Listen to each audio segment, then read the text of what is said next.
Welcome back. This is the third video in our options series. Now I want to look at the price of a call option and how its price would differ at the moment, say 1 minute before it expires, given different assumptions as to the value of the stock price when the option, or just before the option expires. So we're going to look at the relationship here in a two-space, where on the vertical axis we have call value. Now please understand that call value in equilibrium would be identical to the market price of the call. And we're going to look at the value of the call in equilibrium as a function of the price of the underlying stock, here I'm notating it as S, at OE. OE is notation that I'll use for option expiration. So here we have call value as a function of stock price at option expiration. Notice that we're only interested in the first quadrant here. I've only indicated the first quadrant being relevant. Now here I'm going to put a little line and I'm going to put an X. That X stands for exercise price, okay? S for stock price, X for exercise price. Again, exercise price is a piece of the character of the call option. It's the price that you're guaranteed to be able to pay. Again, right now, that concept is kind of fuzzy to you. That's perfectly fine. As we go on, it will become crystal clear. Right now, just work on understanding the current material. All right, so here we have an exercise price. Let's just say that's 30. Maybe we have an option on a fictional stock with a ticker symbol XYZ, a call option on this fictional XYZ stock, and we have the right to pay 30 bucks a share for 100 shares because we own the XYZ 30 call, maybe expiring in January 2020. So we have the January 2020 XYZ 30 call. Remember, this is a strike price. There's no indication here whatsoever as to the current market price of this call. Market prices for options go up and down much more extremely than stock prices. And we're going to understand why that is. As a matter of fact, that's one of the reasons many people trade options, because of that levered response in option values to change in underlying stock prices. But we'll talk about that later. January 2020 XYZ 30 call. And here we have the strike price 30. Strike prices are measured in dollars, as are stock prices. It's important that you remember that the analysis here is presented, I say at OE, let me really say 1 minute prior to OE. And we're gonna consider that to be the same point in time. Of course it's not, but for our purposes here, that will be a fine assumption. And the reason is we would still have time to exit our position. Sell, if we owned a call, we'd still have time to sell it. If you own a call at the moment of option expiration, 1:15, 1 p.m. for most stock options on Pacific Coast time, 4 p.m. Eastern time, you would be unable to sell it. If you own the option through the moment of expiration, you can't sell it. That's why I'm saying here, let's really think of 1 minute prior to OE, option expiration, so that if we wanted to sell it, we could. It's easier to understand things in that manner. So at this point in time, the option will only have one of its two main categories of value. Okay, so there's two components to the value of an option. And now I'll introduce this to you quickly before I show the picture. And so O represents the price of an option. It could be a call option or a put option. Okay, so whenever you see an O, it means this is true for calls or puts. So an option's an O represents the market price of the option. So there's two components. The first component is called intrinsic value. The second component of the market price of an option is referred to as time value. Okay? So all options have market prices that exhibit two components of value. Two components that together result in whatever the market price of the option is at that moment. Intrinsic value and time value. Now I'm going to change the O to a C and get a little more specific. So the market price at a given point in time for a call option is comprised of intrinsic value and time value. For a call option, intrinsic value will be the maximum of the current stock price minus the option strike price, or 0, multiplied by 100. Okay?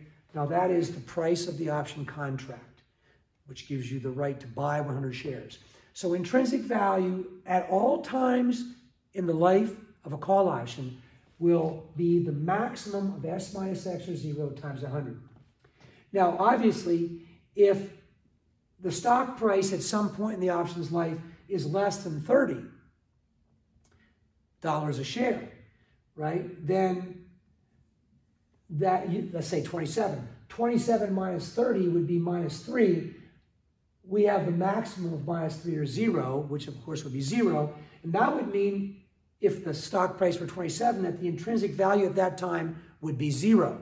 So the point here is that intrinsic value cannot be negative. Time value is always equal to the price of the call minus intrinsic value, IV. So time value is always the market price of the call less the intrinsic value. Intrinsic value is calculated there. In other words, very important, time value is what's left over. The portion of the market price of the call option at a given moment that exceeds the intrinsic value of the option at that moment. So there's time value, call price minus IV, excuse me. Intrinsic value is the maximum of S minus X or 0 times 100 for a call. So now what's interesting is that our analysis here in this 2 space is done at a time where this time value is so close to 0 that we're going to consider it to be 0. That means that what we will be graphing here, because we're looking at call value as a function of stock price at option expiration, will be intrinsic value. So this is a chart of intrinsic value. Intrinsic value is also known as value in exercise. And that means if someone was to actually exercise their call option, for example, the amount that they would receive would be intrinsic value. So intrinsic value is value in exercise, is what you would get if you exercise the option now. We'll walk through the details of that in a bit. Okay? So, now let's think about it. If time value is effectively 0 and stock price is, say, 29, then we plug in here 29 minus 30 is minus 1, 0 is bigger, so the price of the option would be 0 at 29. And of course, the same would be true with 28 and 27 and every value between 0 and X. So we can draw a horizontal line that coincides with the horizontal axis and looks like this.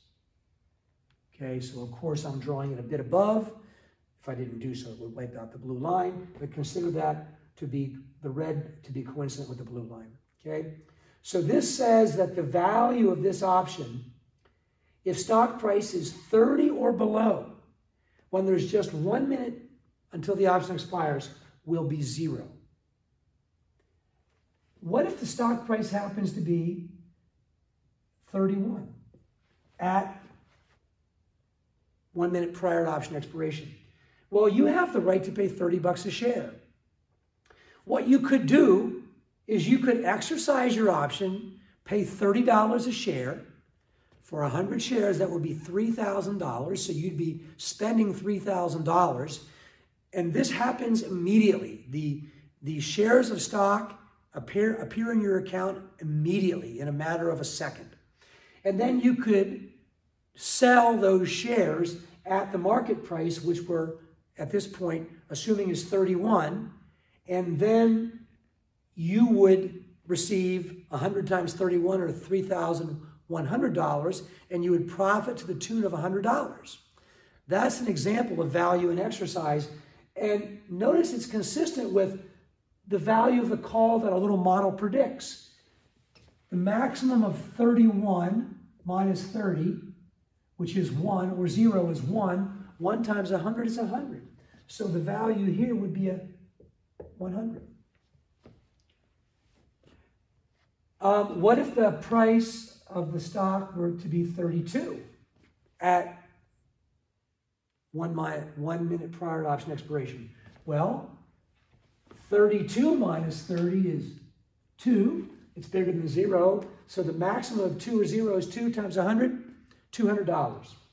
So we have $200. What if it was 33? Well, you can see that that would be 300 and so on. And hence, I'm going to connect these points with a straight line and put a little arrow here. And now we're seeing our first piece of geometric or graphical analysis that ends up being very important. And we're seeing a line that looks like that. Okay? I'm going to erase this now. And we're seeing the red line that looks like that. And that is a call option value diagram as a function of stock price as of option expiration. Let's note that we have 2 straight line segments. This straight line segment that runs along the horizontal axis from 0 to 30 has a slope of 0.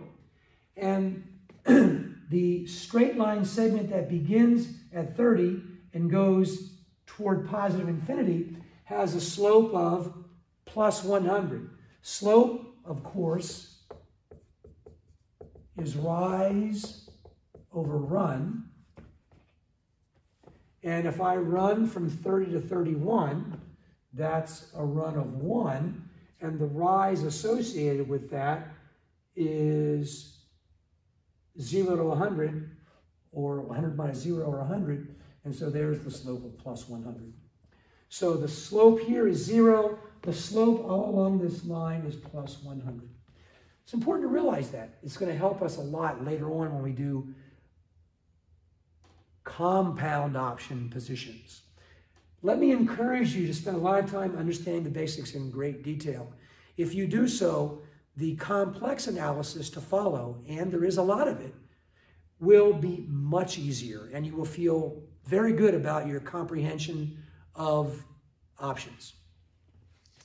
So once again, the call value diagram as a function of stock price at option expiration is as shown here, a line which consists of 2 straight line segments, one with a 0 slope, one with a slope of plus 100. This line is continuous but not smooth. It's continuous but not smooth, which means, by the way, that we can't calculate a slope at that bend. So here's another important observation, that the bend in this line is a consequence of us looking at the value of the call at option expiration.